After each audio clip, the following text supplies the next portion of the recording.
साहिल खांबे पहिलाच बॉल अति पाहायला गेलं तर स्लोअर पद्धतीचा होता चेंडू मध्ये पुढे एकदा साहिल खांबे मोठा फटका खेळायचा होता फटका फसलाय क्षेत्ररक्षक तिथे मात्र आहे तैनात यामध्ये आपण पाहायला गेले तर फलंदाज बाद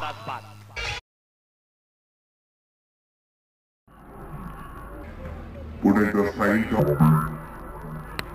मोठा फटका खेळायचा होता फटका फसलाय पुढे एकदा साहिल खांबे मोठा फटका खेळायचा होता फटका फसलाय क्षेत्ररक्षक साहिल खांबे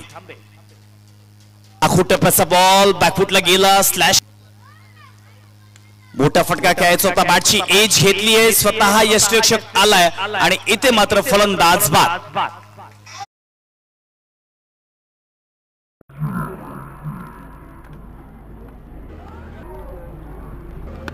मोठा फटका खेळायचा होता बॅटची एज घेतली आहे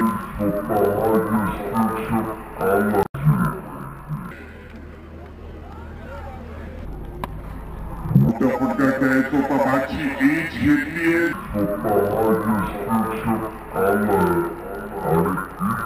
वरती आखूट टप्प्याचा बॉल अनपेक्षित बाउन्स पाहायला मिळाला फटके येणं फार गरजेचं पुन्हा एकदा बॅटची एज चेंडू मात्र गेलाय शॉर्ट फाईल एकच्या दिशेनं तिथे मात्र एक जबरदस्त कॅच पकडलाय फलंदाज बाद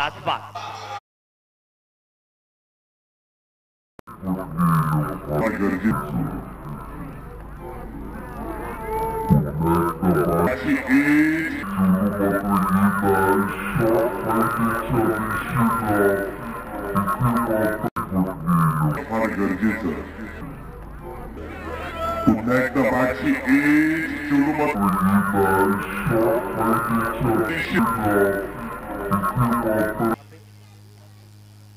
ओहो यावेळेस मात्र चांगला फटका घेऊन काढलेला आहे चेंडूला पाठवून दिलाय सरळ सीमा रेषेच्या बाहेर एक मनोमोहक बहारदार ग्लोरियस षटकार यावेळेस मात्र चांगला फटका घेऊन काढलेला कित्येकदा अनुभव आहे परंतु पुन्हा एकदा नागेशच्या बॅटमधून पुन्हा चेंडू खूप हंचावर जातोय अरे क्या हो रहा है भाई ये डोकरा डोकरी कवटाचा पोला आणि डोकरा मारतोय डोकरीला डोला 15 धावा पुन्हा नागेशचं जे काय होतं काय समजत नाहीये नागेश आज वेगळ्याच मूड मध्ये आहे यावेळेला चेंडू हवेत जातो आणि स्मिथ मात्र चौथ्यांदा गलती करत नाहीये फलंदाज Nagesh back to the pavilion सरकार का भय बोलत होता पुन्हा Nagesh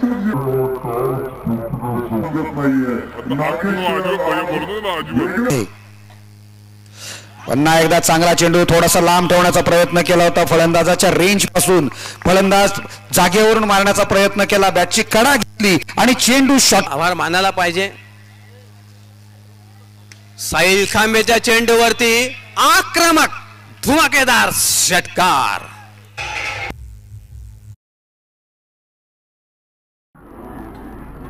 right arm round wicket यावेळेस आपण पाहतोय की बॅड लक आणि गुड लक याच्या मधला प्रवास संपला आणि